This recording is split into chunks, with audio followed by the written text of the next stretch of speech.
ജീവിതത്തിൽ പരാജയം ഒന്നുമില്ല. മറ്റുള്ളവരുമായി സ്വയം താരതമ്യം ചെയ്യുന്നവർക്ക് മാത്രമേ പരാജയം സംഭവിക്കുകയുള്ളൂ. എല്ലാവർക്കും നല്ലൊരു രാത്രി ആശംസിച്ചുകൊണ്ട് മാമ്പഴത്തിൽ പുതിയ വീട്ടിലേക്ക് സ്വാഗതം. ആദ്യമായിട്ട് കാണുന്നതാണെങ്കിൽ ചാനൽ ഇഷ്ടപ്പെട്ടോ സബ്സ്ക്രൈബ് ചെയ്ത് ലൈക്ക് ചെയ്ത് സപ്പോർട്ട് ചെയ്യാൻ മറക്കരുതേ. അപ്പൊ നമുക്ക് നേരെ നമ്മുടെ ആദർശിന്റെ നയനയുടെയൊക്കെ നാളത്തെ പ്രമോ വിശേഷത്തിലേക്ക് പോയാലോ? എന്താണെങ്കിലും ഇനി അങ്ങോട്ട് കാണാൻ പോകുന്ന അടിപൊളി വിശേഷങ്ങൾ വേറൊന്നുമല്ല. നമ്മുടെ നയനമോൾ അങ്ങനെ ഫോൺ വിളിച്ച സമയത്ത് ഗോവിന്ദും അതുപോലെ തന്നെ കനികയെ സംസാരിക്കുന്ന കേൾക്കുവാണ്. പലിശക്കാരൻ ചന്ദ്രന്റെ കഥയൊക്കെ ഇതൊക്കെ കേട്ട് കഴിഞ്ഞപ്പോൾ നയനമോൾക്ക് പിന്നെ എന്ത് ചെയ്യണമെന്ന് അറിയത്തില്ല. മനസ്സ് മുഴുവൻ ആദ്യ. പക്ഷെ നബിയെ പോലെ ഒരു പെണ്ണാണെങ്കിൽ ഒരു കാരണവശാലും അതിനെക്കുറിച്ച് ചിന്തിക്കുക പോലും ഇല്ല. പക്ഷെ നയനമോൾ അങ്ങനെയല്ലോ, കുടുംബത്തെക്കുറിച്ച് ഇത്രയും കാലം കുടുംബത്തിന് വേണ്ടി ജീവിച്ചോളാ. അപ്പൊ അവൾക്ക് എന്താണെങ്കിലും വീട്ടിലെ അച്ഛനും അമ്മയ്ക്കും ഒരു ആപത്ത് വന്നു കഴിയുമ്പോൾ, ഇങ്ങനെ ഒരു സിറ്റുവേഷൻ വന്നു കഴിയുമ്പോൾ അവരെ എങ്ങനെയായാലും കരയ്ക്ക് എത്തിക്കണം, അല്ലെങ്കിൽ അവരുടെ കടം വീട്ടണം, അവരെ കൈ പിടിച്ച് കയറ്റണം, ആ ഒരു ചിന്തയേ ഉണ്ടാവുള്ളൂ. അങ്ങനെ ഒരു പെണ്ണാണ് നമ്മുടെ നയനമോള്. എന്താണ് നയനമോക്ക് എങ്ങനെയായാലും അവരെ രക്ഷിച്ചാൽ മതിയാവും. അപ്പൊ എന്തേലും ഒന്ന് ചെയ്യണം. ആദർശനോട് ചോദിക്കണം എന്ത് ചെയ്യണമെന്നറിയാതെ നയനമോൾ ഇങ്ങനെ വിഷമിച്ചിരിക്കുകയാണ്.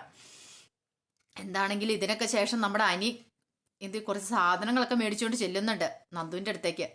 നന്ദുവിന്റെ വീട്ടിൽ കാണാൻ പോകുന്ന അപ്പൊ കുറച്ച് സാധനങ്ങളൊക്കെ വാങ്ങിച്ചോണ്ടാ പോകുന്നത്. പക്ഷെ ഇതൊക്കെ കനയ്ക്ക് ഇഷ്ടപ്പെടും, പക്ഷെ നന്ദുവിന് ഇഷ്ടപ്പെടില്ല.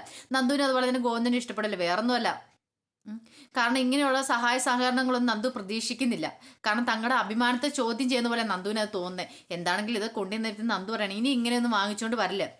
എന്താണെങ്കിലും ഞങ്ങൾ അത്രയ്ക്ക് പൈസ ഇല്ലാത്തവരല്ലെങ്കിൽ ഇതുപോലെ പിച്ച കാശ് മേടിക്കുന്ന പോലെ എന്തോ ഒരു എനിക്ക് ഫീൽ തോന്നുന്നുണ്ട്, ദാനം മേടിക്കുന്ന പോലെ തോന്നുന്നുണ്ട്. അതുകൊണ്ട് ഇതിന്റെ ഒന്നും ആവശ്യമില്ല ഇനി. അതുകൊണ്ട് ഇനി ഇങ്ങനെയൊന്നും വാങ്ങിച്ചുകൊണ്ട് എന്നെ കാണാൻ വരില്ലെന്ന് പറയാണ്. ഇത് കേട്ടപ്പത്തിന് അനു പറഞ്ഞു, എന്താണെങ്കിലും ഒന്നുമില്ലേലും രണ്ട് മരുമക്കൾ അവിടെ ഉള്ളതല്ലേ, ഇവിടുത്തെ അവസ്ഥ അവർ നോക്കേണ്ട കാര്യങ്ങൾ ഇതൊക്കെ. ഇപ്പൊ ഞാനങ്ങ് ചെയ്തെന്നേ ഉള്ളൂ.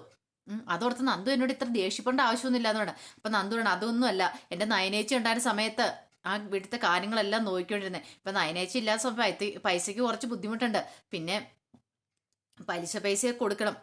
അപ്പൊ എന്താണെങ്കിലും കട ഒന്നുകൂടെ ഒന്ന് വിപുലമായി കഴിയുകയാണെങ്കിൽ, അല്ലെ കടയിൽ കുറച്ച് തിരക്കൊക്കെ വന്നു കഴിയുമ്പോൾ ഞങ്ങളെ കൊണ്ട് മാക്സിമം ഞങ്ങൾ പറ്റാവുന്നത്ര ഞങ്ങൾ ചെയ്യും.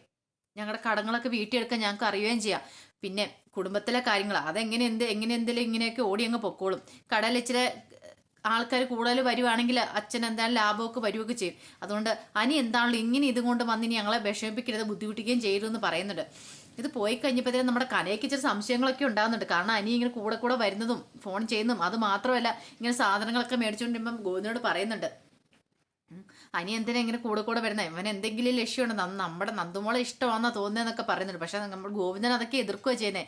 നീ ഇനി ഇപ്പം നിന്റെ അടുത്ത പണിയായിട്ട് ഇറങ്ങിക്കോ, അല്ലെങ്കിൽ തന്നെ രണ്ടുപേരെ അങ്ങോട്ട് വിട്ടേരെ കേട് മാറിയിട്ടില്ല, ഇനിയിപ്പോൾ അടുത്തതിനെയും കൂടെ അങ്ങോട്ട് കയറ്റാണോ നീ ഉദ്ദേശിച്ചിരിക്കുന്നത്? എന്താണ് നിന്റെ മനസ്സിൽ അങ്ങനെ വല്ല പ്ലാനും പദ്ധതി അതൊക്കെ ഉണ്ടെങ്കിൽ അതൊക്കെ മറന്നേരെ കനകയെന്ന് പറയുന്നുണ്ട്. ഈ സമയത്തെന്ന് പറഞ്ഞിട്ടുണ്ടെങ്കിൽ നമ്മുടെ നയനമോൾ എന്ത് ചെയ്യണമെന്ന് അറിയത്തെ, പൈസയുടെ കാര്യത്തിൽ ഭയങ്കര ടെൻഷൻ അടിച്ചിരിക്കുക. അല്ല അലമാരിക്കകത്ത് പൈസ ഇരിപ്പുണ്ട്. അപ്പം നമ്മുടെ ആദർശ് വന്നിട്ട് ഇങ്ങനെ പറയുന്നുണ്ട്, അലമാരിക്കത്തെ പൈസേനെ കുറിച്ച് സംസാരിക്കും പറയുന്നുണ്ട്. അതെ, നിന്റെ ആവശ്യത്തിന് വേണ്ടിയൊക്കെ തന്നെ ഞാൻ പൈസ വെച്ചേക്കുന്നത്. എനിക്ക് പിന്നെ നല്ലൊരു കാര്യം ഉറപ്പുണ്ട്, നീ വെറുതെ പിന്നെ എടുത്ത് ചെലവാകാണ്ട് ഒരു പൈസ പോലും എടുക്കില്ലെന്നറിയാം. പിന്നെ നീ അങ്ങനെ ഒരു കള്ളത്തരം ചെയ്യുന്ന പെണ്ണുമല്ലെന്ന് എനിക്ക് മനസ്സിലായി. അതുകൊണ്ട് ഞാൻ ഇത്ര ധൈര്യത്തോടെ ഇത്ര പൈസയ്ക്ക് ഇവിടെ വെച്ചിട്ട് പോയേക്കുന്നേ. എന്താണെങ്കിലും നിനക്ക് വലിയ പൈസയുടെ ആവശ്യമൊന്നും ഇല്ലല്ലോ, പിന്നെ എന്താണ് ആവശ്യം വന്നാൽ മാത്രം നീ എടുക്കത്തുള്ളൂ എന്നറിയാം.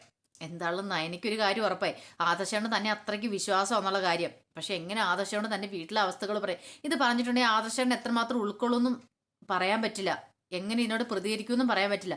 തന്റെ വീട്ടുകാരുടെ കാര്യമാണ്, ചിലപ്പോൾ തന്റെ അമ്മയൊക്കെ ദൂർത്തടിച്ചതിന് ബലമായി കാണുന്നതെന്നൊക്കെ ചിലപ്പം പറയും. അത് പക്ഷെ തന്നെ സങ്കടപ്പെടുത്തും. അപ്പൊ എങ്ങനെ എന്തേലും ചെയ്തേ മതിയാവുള്ളൂ എന്ന് പറയാണ്. ഇതിന് ശേഷം എന്ന് പറഞ്ഞിട്ട് നമ്മുടെ നവ്യാണെങ്കിൽ ഒരുങ്ങി അടിച്ച് വലിയ കുറിയൊക്കെ തൊട്ട് ഇങ്ങനെ ഇരിക്കുവാണ്. ഇത് കണ്ടിട്ട് അബി അങ്ങോട്ട് കയറുന്നു. അപ്പൊ അബി ചോദിക്കും, നീ എങ്ങോട്ട് പോകാൻ, നീ ഒരുങ്ങിയിരിക്കുന്നതെന്ന് ചോദിക്കുവാണ്. ഞാനെടുത്തും പോലും ഞാൻ വിട്ട്, പിന്നെ എന്തിനാ ഇത്ര മേക്കപ്പൊക്കെ ഇട്ടിരിക്കുന്നതെന്ന് ചോദിക്കണം. ഓഹോ, ഇപ്പൊ അതാണോ കുഴപ്പം? അല്ലേ തന്നെ എനിക്ക് ഇവിടെ എന്നെ ആർക്കും ഇഷ്ടമില്ല. ഈ മേക്കപ്പിന്റെ ബലത്തിൽ തന്നെ ഞാൻ പിടിച്ചിരിക്കുന്നത്, വേറൊന്നും കൊണ്ടല്ല, എനിക്ക് സൗന്ദര്യം കൂടിപ്പോയതുകൊണ്ടാ. ബാക്കി എല്ലാവർക്കും എന്നെ ഒരിച്ചിരി വിലയൊക്കെ ഉണ്ടാകണമെങ്കിൽ എനിക്ക് ഇച്ചിരി സൗന്ദര്യമൊക്കെ വേണമല്ലോ. ബാക്കി അതൊന്നും ഇവിടെ ഇല്ലാത്ത എൻ്റെ കുഴപ്പമല്ലല്ലോ. എന്താണ് എൻ്റെ അമ്മായിയമ്മയ്ക്കോ അതുപോലെ തന്നെ ഇവിടെ ഉള്ള വേറെ ഒറ്റണത്തിന് എന്നെ കാണത്തില്ല. പിന്നെ ഈ സൗന്ദര്യം ഉള്ളതുകൊണ്ട് മാത്രം ഞാൻ ഈ കുടുംബത്തിൽ പിടിച്ചിരിക്കുന്നെന്ന് പറയാം. അപ്പത്തിന് അബയ്ക്ക് ദേഷ്യം. അബി പറയാം, നീ ഇങ്ങനെ സൗന്ദര്യം നോക്കിക്കൊണ്ടിരുന്നാൽ മതി, നിന്റെ അനിയത്തി ഉണ്ടല്ലോ, അവള് കാര്യങ്ങളൊക്കെ നേടിയെടുക്കും, നീ സൗന്ദര്യം നോക്കിയിരുന്നതിന്റെ അവസാനം നമ്മൾ ഈ വീട്ടിൽ നിന്ന് ഇറങ്ങേണ്ടി വരും എന്ന് പറയണം. അപ്പൊ നവ്യ, എന്താണല്ലോ അങ്ങനെ അവസ്ഥ ഉണ്ടാവില്ല, അതിനെന്താണ് ഞാൻ വഴിവെക്കുമല്ല, അതിനുള്ള വിദ്യ എന്താണെന്നൊക്കെ എനിക്കറിയാം, എല്ലാവരും കയ്യിലെടുക്കാനൊക്കെ എനിക്കറിയാമെന്ന് പറയണം. അപ്പൊ അഭി പറയുന്നുണ്ട്, ഇങ്ങനെയൊക്കെ നീ പറഞ്ഞുകൊണ്ടിരിക്കുക മാത്രമേ ചെയ്യുന്നുള്ളൂ, പക്ഷെ നീ ഒന്നും പ്രവർത്തിച്ച് കാണുന്നില്ലല്ലോ എന്ന് പറയുന്നുണ്ട്. എന്താണെങ്കിലും ഇതിന് ശേഷം കാണിക്കും എന്ന് പറഞ്ഞിട്ടുണ്ടെങ്കിൽ നമ്മുടെ നയനമോൾ രണ്ടും കൽപ്പിച്ച് അലമാരിക്കകത്തിരിക്കുന്ന പൈസ എടുക്കണം, ആദർശം കൊണ്ട് വെച്ചിരിക്കുന്ന പൈസ. അപ്പൊ ഇത് എടുക്കുന്ന വേറൊന്നിനുമല്ല, എങ്ങനെ ഇത് അച്ഛൻ്റെ അമ്മയുടെ അടുത്ത് എത്തിക്കണം. പലിശക്കാരനെ ചന്ദന്റെ പൈസ തിരിച്ചു കൊടുക്കണം, അല്ലെങ്കിൽ തന്റെ അച്ഛനെ ചിലപ്പോൾ ഉപദ്രവിച്ചെന്നിരിക്കും. എന്തൊക്കെ പ്രശ്നങ്ങളാണ് ഉണ്ടായേക്കുന്ന. ഇനി ഒരു പക്ഷെ അങ്ങനെയൊന്നും ഉണ്ടാവരുത്. അപ്പൊ എന്താണെങ്കിലും നയനി ആ പൈസ എടുത്തോണ്ട് പോവുകയാണ് ഇവിടുന്ന് കൊടുക്കാനായിട്ട്. അപ്പൊ ഇനി അനന്തരഫലങ്ങൾ എന്തൊക്കെ ഉണ്ടാകാൻ പോകുന്ന അറിയത്തില്ല. ഇനി ആദർശം വന്ന് ചിലപ്പോൾ പിടിക്കുമായിരിക്കും. നയനമോള് സത്യം പറഞ്ഞാലും ചിലപ്പോൾ എല്ലാവരും വിശ്വസിക്കണമെന്നൊന്നും ഇല്ല. അപ്പൊ അതിന്റെ വിശേഷങ്ങൾ എല്ലാവർക്കും കാത്തിരിക്കാം. എല്ലാവർക്കും നല്ലൊരു രാത്രി ആശംസിച്ചുകൊണ്ട് നിർത്തുന്നു. നന്ദി.